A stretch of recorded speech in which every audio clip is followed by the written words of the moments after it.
विनय देशपांडे साहेब यांना ठाकरे साहेबांना विचारा तुम्ही प्रश्न. हॅलो हॅलो मी विनया देशपांडे CNN न्यूज 18 मधून.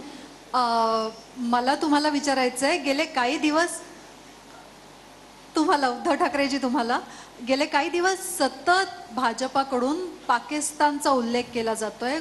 पाकिस्तानला सतत या इलेक्शनमध्ये आणलं जात आहे. थोडक्यात कालही जेव्हा मोदीजी आले तेव्हा म्हटले की पाकिस्तानमधून ट्विट्स होत आहेत राहुल गांधींच्या सपोर्टमध्ये, किंवा तुमच्या रॅलीजमध्ये पाकिस्तानचे झेंडे फडकवले जात आहेत आणि पाकिस्तानात जल्लोष होईल. तर सतत हे जे पाकिस्तानबद्दलचं नरेटिव्ह बिल्डअप करायचा प्रयत्न केला जातोय त्याच्याबद्दल तुम्हाला काय वाटतं? आणि दुसरा प्रश्न, आत्ता खरगेजी म्हटले की 46 जागा तुम्हाला मिळतील 48 पैकी. मी थोडं करेक्शन करतो. मी तर म्हणतो 48च्या 48 मिळतील. बरं, तुम्ही म्हणताय की 48च्या 48 मिळतील, पण ह्या निवडणुकीच्या निकालांचा इम्पॅक्ट फक्त राष्ट्रीय लेवलवर नाही आहे. महाराष्ट्र देशातलं दुसरं मोठं राज्य आहे आणि त्याचा इम्पॅक्ट देशावरही पडतो. मुख्यत्वे महाराष्ट्रात इलेक्शन्स आता ह्याच्यानंतर होत आहेत. ह्या रिझल्टचा इम्पॅक्ट महाराष्ट्रात कसा होईल? तुमची युती ह्यानंतरही महाराष्ट्राची निवडणूकही अशीच लढेल का? थँक्यू. पहिल्या प्रथम पाकिस्तानच्या प्रश्नाला उत्तर देतो. मनी वसे ते स्वप्नी दिसे. त्याच्यामुळे भाजपच्या मनामध्ये पाकिस्तान आहे. मोदींना सुद्धा अजूनही नवाज शरीफच्या केकची आठवण येतेच, कारण त्या केकची चव काही न्यारीच असावी म्हणून त्यांना सातत्याने पाकिस्तान आठवतो आहे. मी काल जे म्हटलं की एखादं मूल भुकेने कळवळून रडायला लागलं तर त्याला भूताच्या गोष्टी सांगून शांत करता येणार नाही, कारण त्याच्या पोटात आग भडकलेली असते.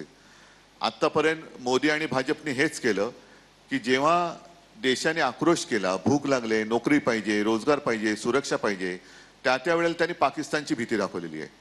आता याच्यामध्ये गेल्या वेळेला पुलवामाचा जो हल्ला झाला होता त्याच्याबद्दल तत्कालीन जम्मू काश्मीरचे राज्यपाल सत्यपाल मलिक यांनी जो एक खुलासा केलाय किंवा यांचं जे भांडं फोडलेलं आहे त्याच्याबद्दल यांच्याकडे उत्तर नाहीये.